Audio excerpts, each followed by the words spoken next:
So, heto na nga po mga kawan stories as we all know, dahil hindi nga po nakakuha ng isang superstar ang Golden State Warriors ngayong off-season sa pagkabigo nila kay Lauri Markkanen. Desidido nga po ngayon ang mismong owner ng Warriors na si Joe Lacob na makuha either si LeBron James o Giannis Antetokounmpo. Ayon nga po sa source, gagastos nga daw ito ng napakalaking pera para lamang makuha ang isa sa dalawang ito. Tara't pag-usapan natin yan at tarakayin ng balita nga natuwa nga po si Anthony Edwards sa naging prediksyon at sinabi ni Kendrick Perkins sa kanya. Pero bago yan, please don't forget to hit the notification bell at mag-subscribe sa aking channel.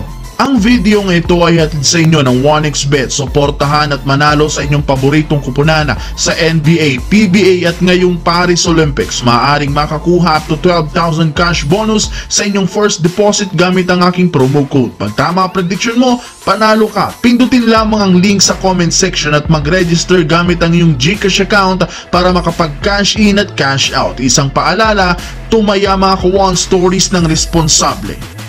Nakabuo pa rin naman nga po mga idol ng dissenting lineup ang Golden State Warriors bago magsimula ang season kahit man nawala sa kanila si Klay Thompson. Pero ayon sa isang analyst, hindi pa rin naman nga yan ang pinakamalakas na lineup na pwede nilang mabuo. Meron pa rin naman nga itong ilalakas dahil maaari pa nga silang makabuo ng bagong super team. Sa katunayan, base nga po sa inilabas na balita ni Brett Siegel, magiging agresibo nga po ang front office ng Golden State sa pagkuha ng mga high talent player para makakuha ng itatandem kay Stephen Curry, at kabilang sa mga pangalan na nabanggit dito ay ang superstar ng Milwaukee Bucks na si Giannis Antetokounmpo at si LeBron James ng Los Angeles Lakers. Sa parte nga po ni LeBron, malapit na rin naman nga pong magtapos ang kanyang kontrata, habang si Giannis pinaniniwala ang aalis sa Milwaukee Bucks kapag hindi nagkampiyon. Kaya handa nga po ang team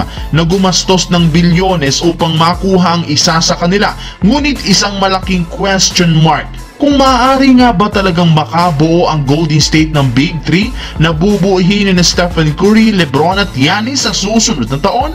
Well, kung pagbabasihan natin ang kasalukuyang rule ng liga pagdating sa cap space, imposible nga itong mangyari, lalo pat kapag ginawa niyan, tuluyan na nga pong masisira ang kanilang lineup gayong sa kanilang tatlo palang lampas na sa cap space na ibinigay ng NBA. Samantala, marami nga po mga kawan stories na mga analyst ng ESPN na nagsabi na ang MVP award para next season ay pag-aagawan lamang ng ilang mga superstar kagaya ni Luka ng Dallas Mavericks, Jokic ng Denver Nuggets, Joel Embiid ng Philadelphia at si Shai Gilgeous-Alexander ng OKC Thunder. Ngunit kung ang dating analyst at player na si Kendrick Perkins ang tatanungin, naniniwala siya na makukuha ito ni Anthony Edwards ang kanyang unang MVP award. Bagamat napakaraming magagaling na players sa Timberwolves, ay nakasalalay pa rin naman nga sa kanya ang magiging kalagayan ng team. Kagagaling pa lang naman nga nito sa napakagandang playoff run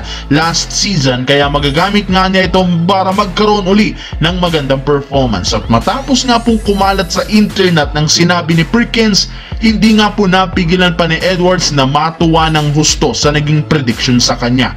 Siyempre, pinangako nga nito na gagawin niya ang lahat na makakaya upang matapatan ang expectation sa kanya ni Kendrick Perkins.